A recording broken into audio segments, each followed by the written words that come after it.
On the night Chukwemeka became a billionaire, death quietly marked his first daughter's name. 5 years later, as his empire collapsed in a single night, the cult returned. Not for his money, not for his mansions, not for his fleet of cars, but for the child he loved more than life itself. This is not just a story about money. This is a story about desperation, about the terrible price of shortcuts, about a man who traded his destiny for dollars and discovered too late that some debts can only be paid in blood. Before we go any further, can I ask you for a small favor? This story took me days to write, record, and edit. Every frame, every emotion, every sound. It cost you nothing to support me, but it truly means everything to me. Please hit the like button and subscribe if you have not, and comment your location below. I want to know where my amazing viewers are watching from. I read every comment, and I will be giving shout out in my next video. Now, let us go back to where it all began. Chukwemeka was not born evil. He was born into poverty so deep, so suffocating, that it felt like drowning in slow motion. Every morning he woke up in a single room that leaked when it rained. The walls were stained with mold. The ceiling sagged with the weight of better people's lives lived above him. The floor was cold cement that hurt his bare feet in the Harmattan season. But Chukwemeka was not lazy. He worked. God, how he worked. He carried cement bags at construction sites until his shoulders screamed. He hawked pure water in traffic under the scorching Lagos sun. He did carpentry, plumbing, anything that would put food on the table. And still, it was never enough. His wife, a daisy, believed in him. She was the kind of woman who could make a feast out of scraps, who could smile even when the cupboards were empty. She never complained. She never blamed him. And then there was Amara, his first daughter, his sunrise, his reason for breathing. Amara had her, mother's eyes, and her father's stubborn hope. When she was born, Chukwemeka held her in his calloused hands and made a promise. You will never suffer the way I have suffered. You will never know this kind of hunger. I swear it. But promises are expensive, and Chukwemeka had no money to keep them. He watched other men lazier than him, men more corrupt than him, men who lied and cheated and stole, drive past in Range Rovers while he walked home in torn slippers. He watched politicians who had never worked an honest day in their lives build mansions with marble floors and golden gates. He watched ritualists, Yahoo boys, drug dealers, criminals, live like kings while he, an honest man, lived like a slave. And something inside him began to crack. At night, he would kneel beside his daughter's sleeping mat and pray. God, I am not asking for a palace. I am not asking for private jets. I just want enough to feed my family, enough to send my daughter to school, enough to stop being invisible. But heaven was silent, and poverty, it seemed, had no end date. One evening, after another failed business attempt, after another landlord's threat, after another day of watching his daughter eat watery Gary, because that was all they had, Chukwemeka sat on the floor of his room and wept. I have done everything right, he whispered to the darkness. I have been honest. I have been hard-working. I have believed. And still, nothing. If you have ever felt trapped, if you have ever worked hard, prayed harder, and still felt like the universe was ignoring you, tap that like button right now. You are not alone. Because that night, when Chukwemeka's faith finally broke, that is when the devil came knocking. His name was Emeka, a childhood friend who had disappeared years ago into the same poverty that was swallowing Chukwemeka. But when Emeka returned, he was different. He wore Italian shoes, Swiss watches, drove a Mercedes-Benz with tinted windows. His skin glowed with the kind of health that only money can buy. "Chukwemeka," he said, clapping him on the back with hands that had never known hard labor. "You are still struggling?" It was not a question. It was an observation, a judgment. "Life has not been fair," Chukwemeka replied quietly. Emeka laughed, not a cruel laugh, almost pitying. "Life is never fair, my brother, but we can make it fair.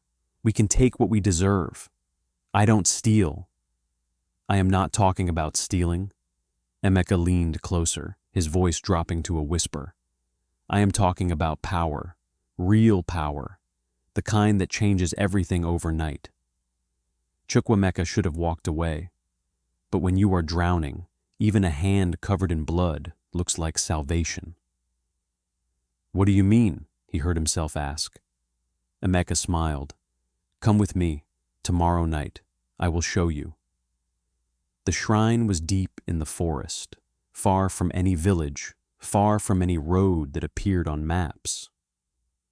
Chukwemeka followed Emeka through paths that seemed to swallow light, under trees that looked like they had been there before the world had words.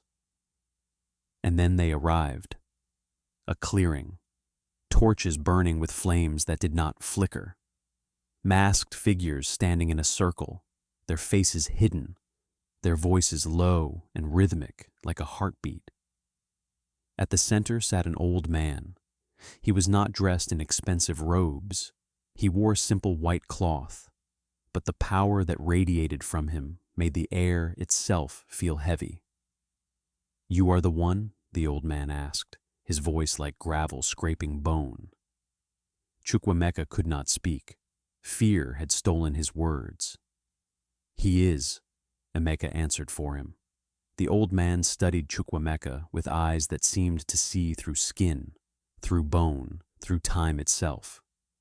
"You want wealth," it was not a question. "Yes," Chukwemeka whispered. "Why?"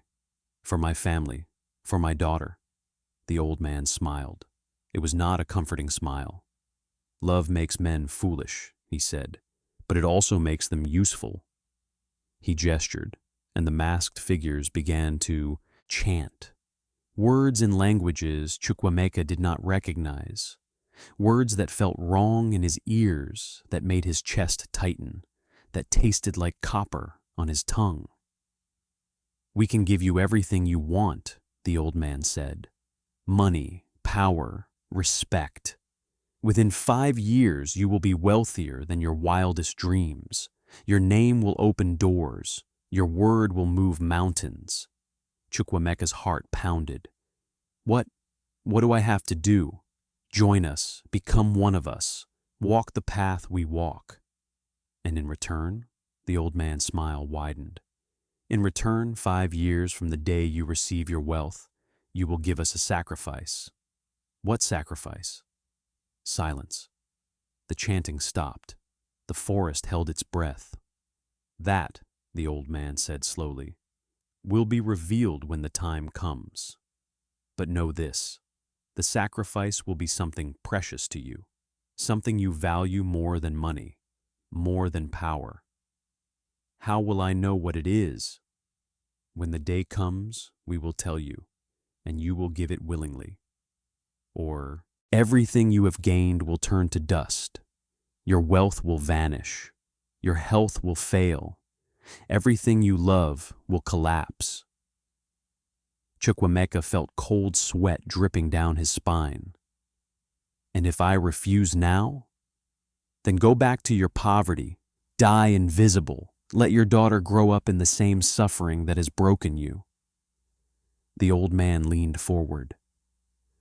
"But if you agree, your daughter will never know hunger again. She will go to the best schools, wear the best clothes, have everything a father dreams of giving his child." Chukwemeka closed his eyes. He saw Amara's face, her smile, her laughter. He saw the leaking room, the empty pot, the hopelessness. He thought, 5 years. I will have 5 years to prepare, 5 years to find a way out, 5 years to become strong enough to refuse whatever they ask for. I agree, he whispered. The old man nodded. Then seal it in blood. A blade appeared, sharp, silver, ancient. Chukwemeka cut his palm. His blood dripped onto a piece of parchment, covered in symbols that hurt to look at. It is done, the old man said.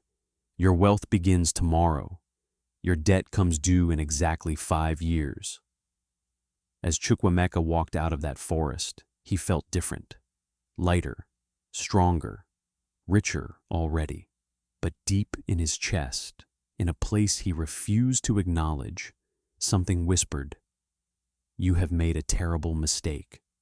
If you believe no child should suffer because of poverty, if you believe parents should never have to choose between morality and survival, hit that like button right now. Because what Chukwemeka was about to discover is that some prices are too high, no matter how desperate you are. The money came like a flood, not gradually, not slowly, overnight. The very next day, a business deal Chukwemeka had abandoned months ago, one he thought was dead, suddenly resurrected itself. A foreign investor, seemingly out of nowhere, called him with an offer so generous it made no sense. Within a week, he had more money than he had ever seen in his life. Within a month, he owned 3 properties. Within 6 months, he was a millionaire. By the end of the first year, Chukwemeka was a name people whispered with respect. He moved his family out of that leaking room into a mansion in Lekki. Gates made of wrought iron, marble floors that reflected the chandeliers above, a garden with fountains that ran day and night. Amara had her own room, pink walls, toys imported from America, a bed so soft she said it felt like sleeping on clouds. Adais cried the first night in that house, not from sadness, from relief, from gratitude. You did it, she whispered to her husband. You kept your promise.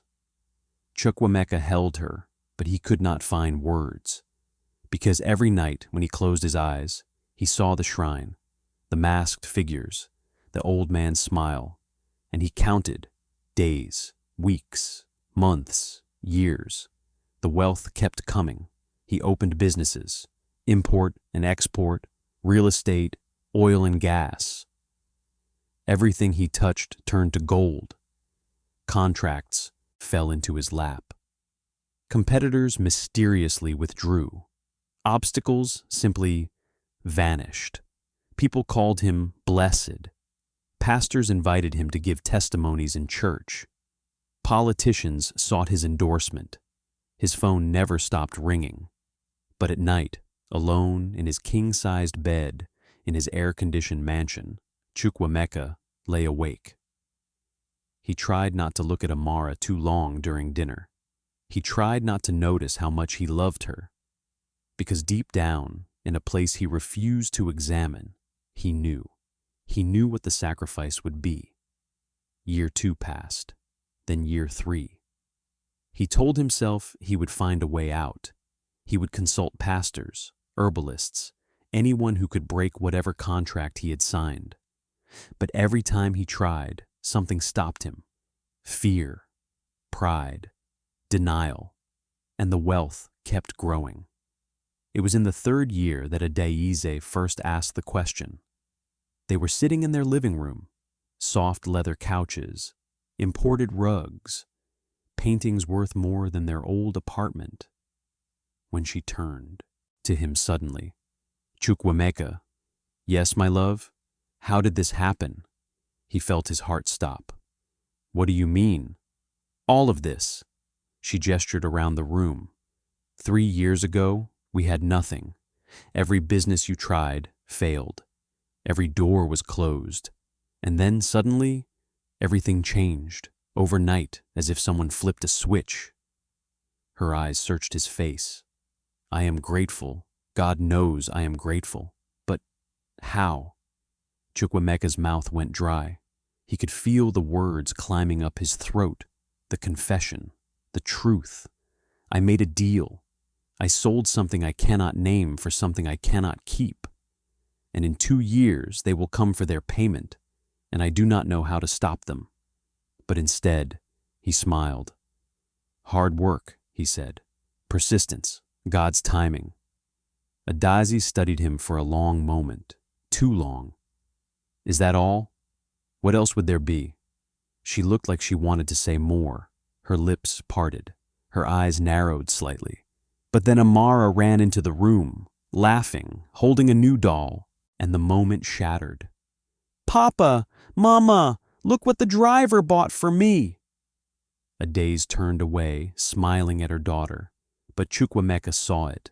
The doubt. The question that lingered in her eyes. And he knew that she knew. Not the details, not the specifics, but she knew something was wrong. Something was unnatural about their sudden wealth. And he had just lied to her face. That night, he could not sleep. He lay next to his wife, listening to her breathe, and felt the weight of the secret pressing down on his chest like a stone. 3 times he almost woke her. 3 times he almost said, I need to tell you something. Something terrible. Something I cannot fix. But each time he stopped himself. Because what would he say? That he had traded their daughter's life for a mansion?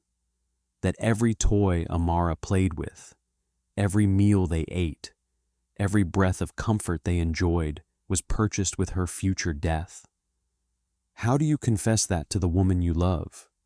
So he said nothing. And the silence between them grew. By year 4, Chukwemeka was a billionaire. He had private jets, beach houses in Dubai, investments in 3 countries. Amara was in an international school, excelling in every subject, dreaming of becoming a doctor. Papa, she would say, hugging him tight, you are the best father in the world. And every time she said it, Chukwemeka's heart broke a little more.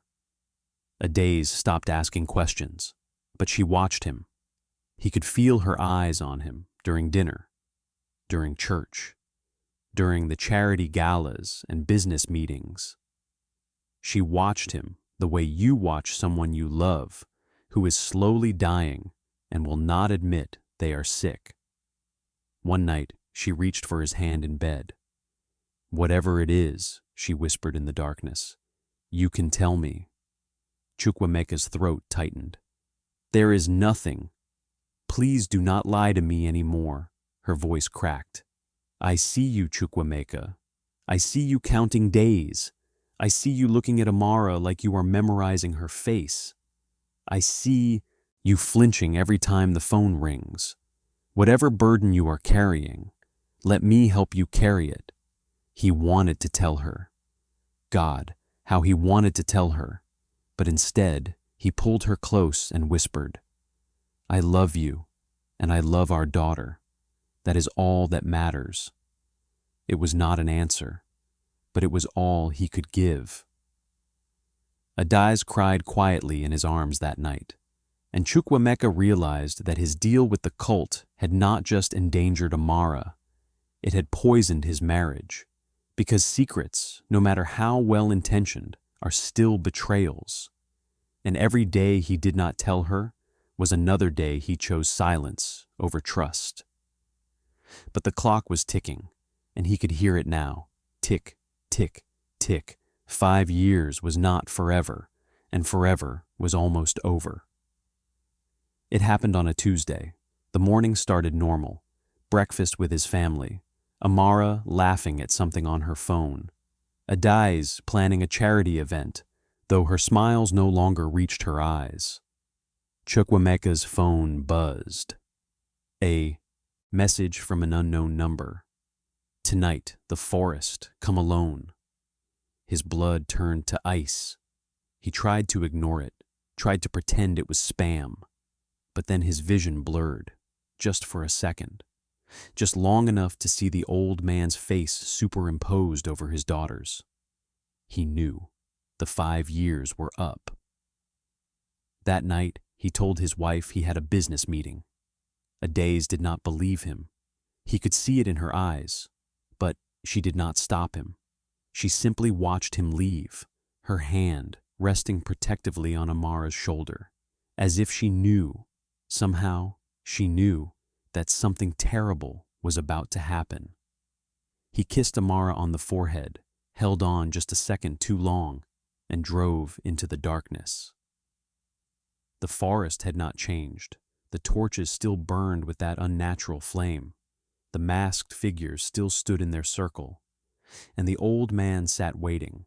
"You came," he said, not surprised, certain. "I had no choice," Chukwemeka replied. "No, you did not." The old man gestured for him to sit. "5 years ago, you made a promise. You swore to give us a sacrifice when the time came. That time is now." Chukwemeka's hands trembled. "What do you want?" The old man's eyes glittered in the firelight. "Your first daughter." Silence.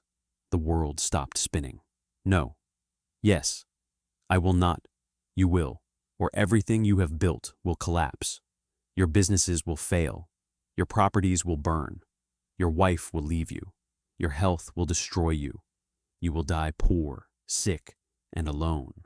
Chukwemeka stood up, his voice rising. "Then take it. Take the money. Take the houses. Take everything. But you will not touch my daughter." The old man did not move. "The wealth was never the price, Chukwemeka. She was. From the very beginning, she was the price.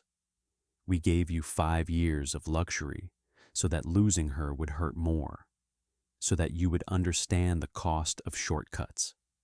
Tears streamed down Chukwemeka's face. "Please, please, I will give you anything. My life, my soul. Anything but her. She is the debt. She is what you owe. You cannot negotiate with destiny." "I refuse." The old man smiled, that terrible smile. "Then watch everything burn." The collapse began immediately, not gradually, not with warning. That very night, Chukwemeka returned home to find his accountant calling in a panic. 3 of his largest clients had withdrawn their contracts. By morning, his bank accounts were frozen. Government investigation into suspicious transactions. By afternoon, business partners he had trusted for years turned on him, accusing him of fraud. By evening, the media had picked up the story. His name, once whispered with respect, was now shouted with disgust. And then Amara collapsed.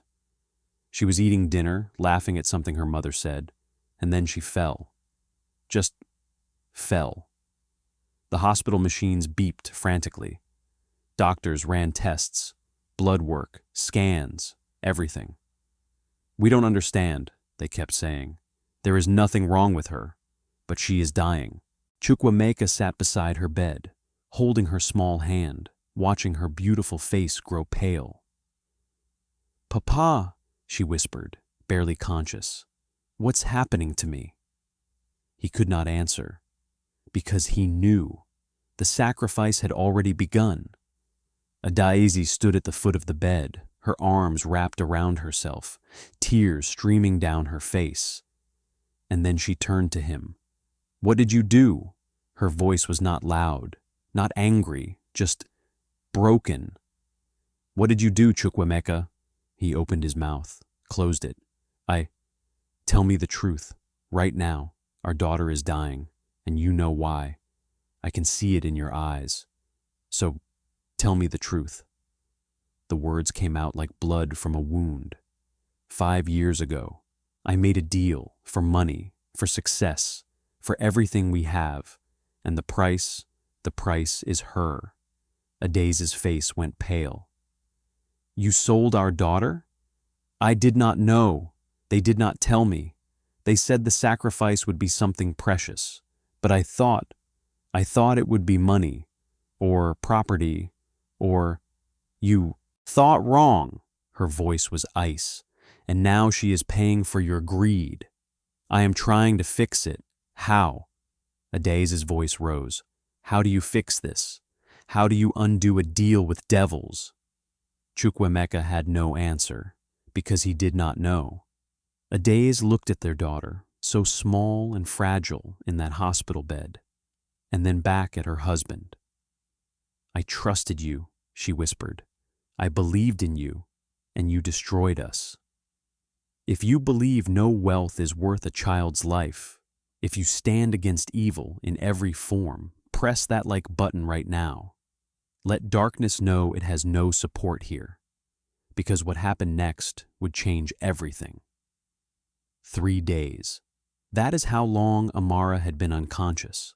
Chukwemeka had not slept, had not eaten, had not left her side.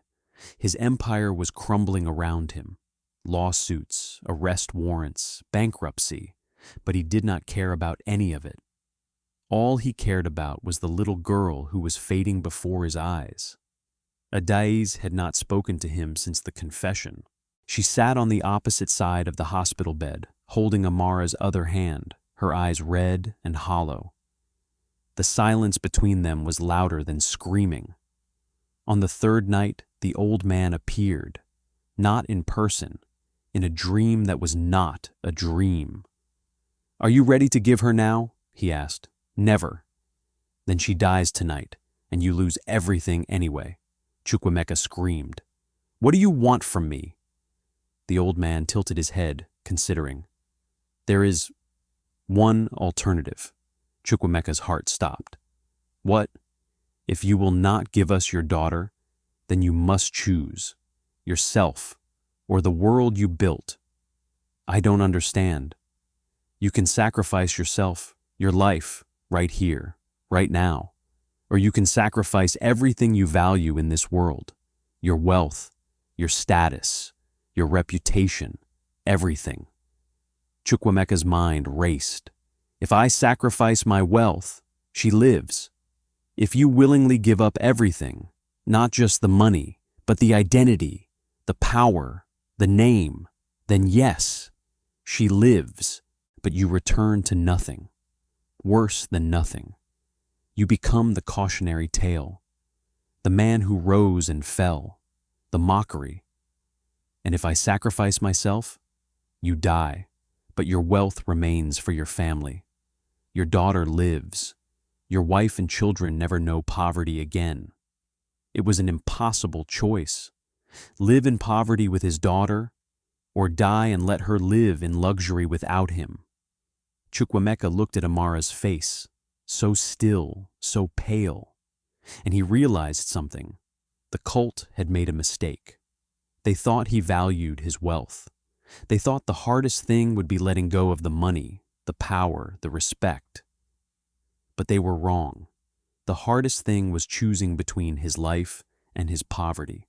And Chukwemeka, who had lived in poverty for so long, who had clawed his way out of it, who knew its taste and its weight and its suffocation, Chukwemeka knew something the cult did not. Poverty had not killed him before, and it would not kill him now. I choose, he said, his voice steady, to sacrifice my wealth. All of it. I renounce everything. The old man's eyes widened, just slightly, just enough. You understand what this means? I understand that money bought me 5 years of comfort, but my daughter, she is my life, and I would rather live poor with her than rich without her. You will be mocked.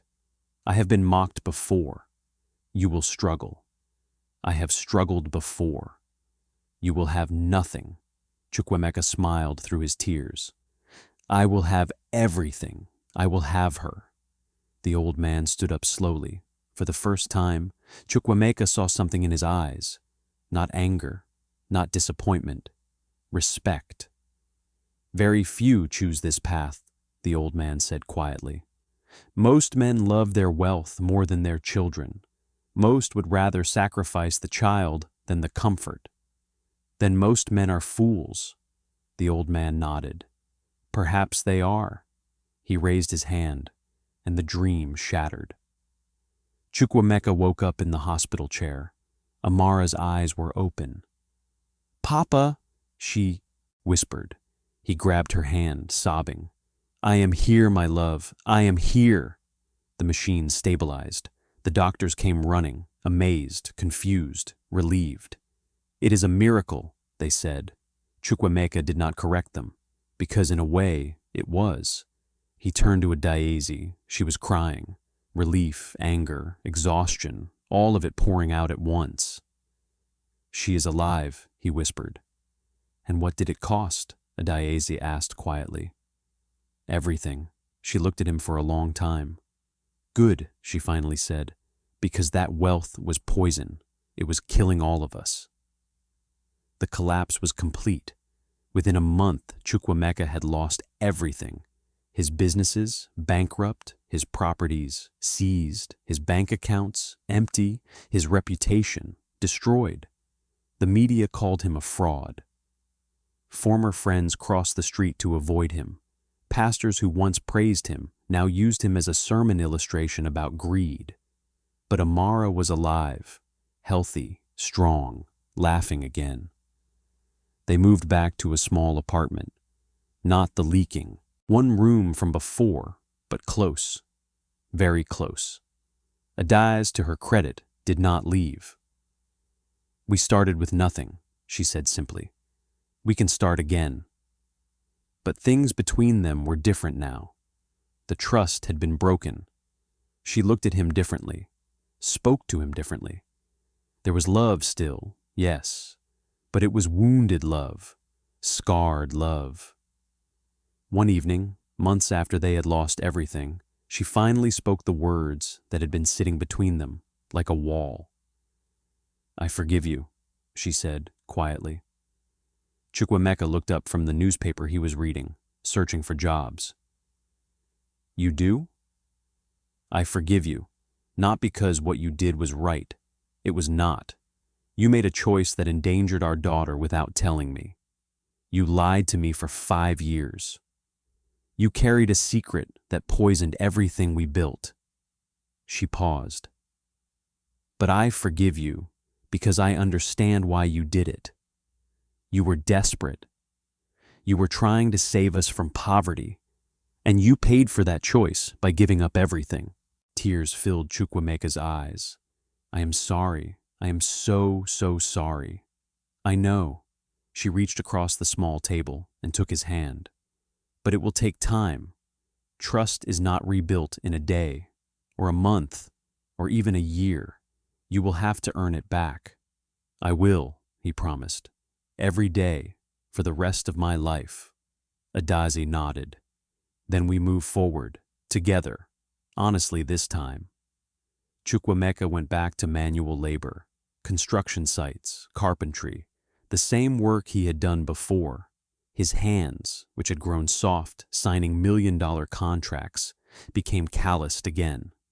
His back, which had grown used to executive chairs, ached again.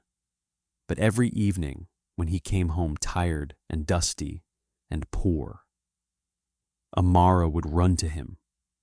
"Papa!" she would shout, throwing her arms around him, and Adaeze would smile. Not the easy smile from before, but a real one, hard-earned.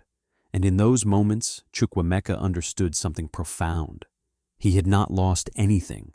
He had simply returned to what was real, the Bina the Kiti. Wealth had been an illusion, a beautiful, seductive, expensive illusion.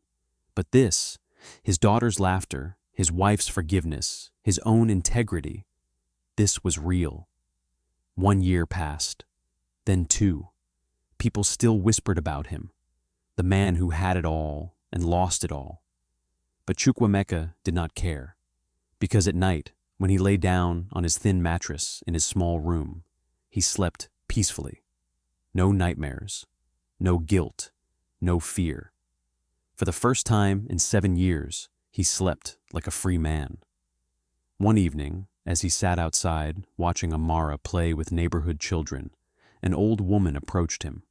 She was small, bent with age, her eyes sharp and knowing. "You are the one," she said. "The one what?" "The one who chose his child over his fortune." Chukwemeka stiffened. "How do you—" "I know many things," she said, sitting beside him uninvited. "I know you went to the forest. I know you made a deal, and I know you broke it." "I did not break it. I fulfilled it." The old woman smiled. "Yes, you did. And do you know what that means?" "What?" "It means you won." Chukwemeka laughed bitterly. "I lost everything. How is that winning?" "You lost things," the old woman corrected. "But you kept your soul. Most men do the opposite. They gain the world and lose themselves. You gained yourself and lost the world. That is not defeat, my son. That is victory." She stood up, preparing to leave. "One more thing," she said. "The cult you dealt with, they feed on regret, on men who make deals and spend their lives wishing they had chosen differently. But you have no regret. You would make the same choice again. That breaks their power over you. Are they gone? They are always there, waiting for the next desperate man. But they have no claim on you anymore. You paid your debt in full." She walked away, disappearing into the evening crowd. Chukwemeka sat there for a long time, watching his daughter play. And for the first time since that night in the forest, he smiled. Not because he was happy, but because he was free. This is not a story with a happy ending. Chukwemeka did not become rich again. He did not get his empire back. There was no miracle windfall, no redemption arc where everything was restored. He remained poor. He worked hard every day just to put food on the table. He wore the same clothes until they had holes. He walked instead of driving. His marriage was not perfect. There were still hard days. Days when Adai's looked at him and he could see the shadow of his betrayal in her eyes. Days when she had to choose again and again to forgive him. But every single day he woke up next to his wife and ate breakfast with his daughter. And that, he realized, was enough. Because here is what poverty could not take from him: his integrity, his love, his peace. And here is what wealth had tried to steal: his soul. Shortcuts do not eliminate suffering. They only postpone it with interest. And the interest, my friends, is always more than you can afford. Now I ask you, what would you have done? If someone offered you everything you ever wanted, the money, the respect, the comfort, but told you that in 5 years you would lose something precious, would you take the deal? Would you sacrifice your child for wealth, or your wealth for your child? And if you made that choice, if you took that shortcut, would you have the courage to tell the person you love most? Or would you carry that secret like Chukwemeka did, watching it poison everything you built? Tell us in the comments, be honest, because this story is not just about Chukwemeka. It is about all of us, about the choices we make when we are desperate, about what we are willing to trade for comfort, about what we truly value when everything is stripped away. If this story touched you, if it made you think, made you feel, made you question, then do 3 things. First, hit that like button. Let us know this kind of storytelling matters. Second, subscribe and turn on notifications, because we bring you African folktales like this every week. Stories that entertain, yes, but more importantly, stories that teach, stories that warn, stories that transform. And third, share this video. Send it to someone who needs to hear it. Someone who is chasing wealth at the expense of everything else. Someone who has forgotten what truly matters. Because some stories are just entertainment, But others are lessons, and this one might just save a life. Until next time, remember, the richest man is not the one with the most money. It is the one who needs the least. Go in peace.